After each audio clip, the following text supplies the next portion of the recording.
2022 के चुनाव को लेकर राजनीतिक पार्टियों के साथ ही अब असदुद्दीन ओवैसी ने भी यूपी में संभाला मोर्चा। सहारनपुर के बेहट क्षेत्र में शोषित वंचित समाज सम्मेलन के नाम से आयोजित कार्यक्रम स्थल पर असदुद्दीन ओवैसी के आगमन को लेकर सुबह से ओवैसी समर्थकों का जमावड़ा लगना शुरू हुआ। जनसभा स्थल पर हजारों लोगों के बैठने के लिए पंडाल बनाया गया। ओवैसी के पहुंचने तक लोगों की भारी भीड़ नजर आई। असदुद्दीन ओवैसी के मंच पर पहुंचते ही समर्थकों में खुशी की लहर दौड़ चुकी। ओवैसी ने प्रधानमंत्री नरेंद्र मोदी से लेकर प्रदेश के मुख्यमंत्री योगी आदित्यनाथ व अन्य राजनीतिक पार्टियों को भी लेकर तंज कसा।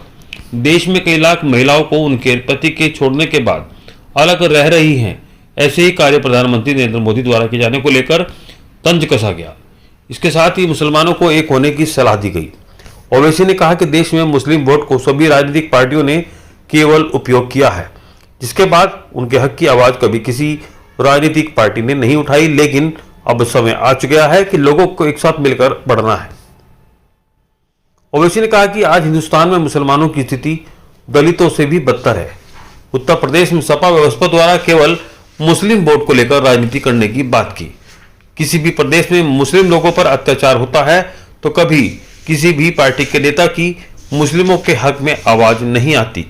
सभी पार्टियों के नेता इस बात को लेकर डरते हैं कि यदि हम मुस्लिमों के बारे में आवाज उठाएंगे तो हमारा हिंदू वोट कट जाएगा। लेकिन मैं हमेशा से मुस्लिमों के लिए लड़ाई लड़ता हूं। मैं दबे कुचले व पिछड़े लोगों के लिए, चाहे वे किसी भी जाति व धर्म से ताल्लुक रखते हों, ऐसे लोगों के लिए लड़ता रहा हूं, लड़ता रहूंगा। इस बार जनता से अपील है कि उत्तर प्रदेश में चुनाव में सभी पार्टियों को दिखा दे कि अब दबे और कुचले लोग हमारी पार्टी के साथ मिलकर खड़े हैं। हमारी पार्टी झूठे वादे नहीं करती और जो लोग बोलते हैं वह करते हैं। अमित शाह थकते नहीं है।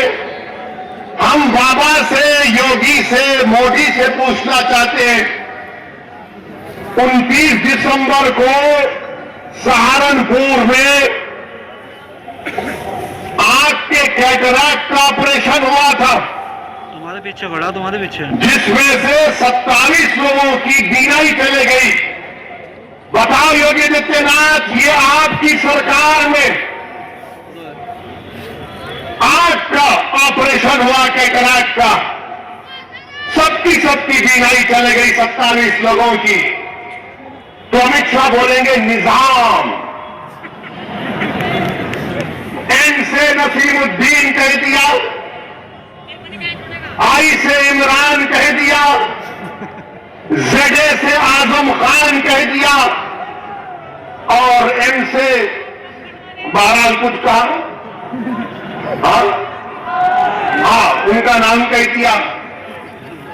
अब ये अमित शाह को बड़ी मोहब्बत हो गई उर्दू से बड़ी मोहब्बत हो गई अमित शाह को।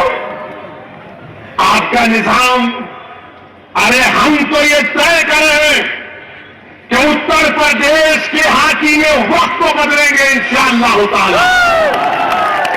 उत्तर प्रदेश के हाकिम वक्त को बदलेंगे।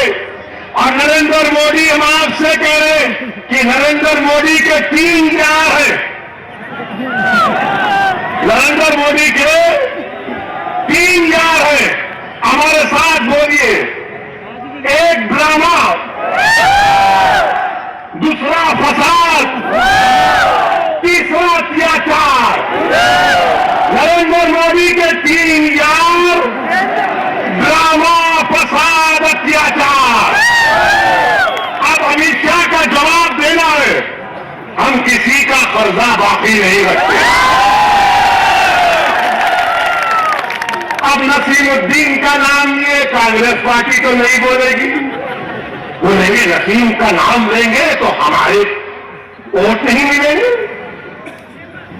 कांग्रेस इमरान का नाम नहीं लेगी, बोलेंगे हमारा क्या होगा। समाजवादी आजम का नाम नहीं लेगी, मगर हम योगी और अमित शाह से कहना चाह रहे हैं, उत्तर प्रदेश में अगर योगी राज है,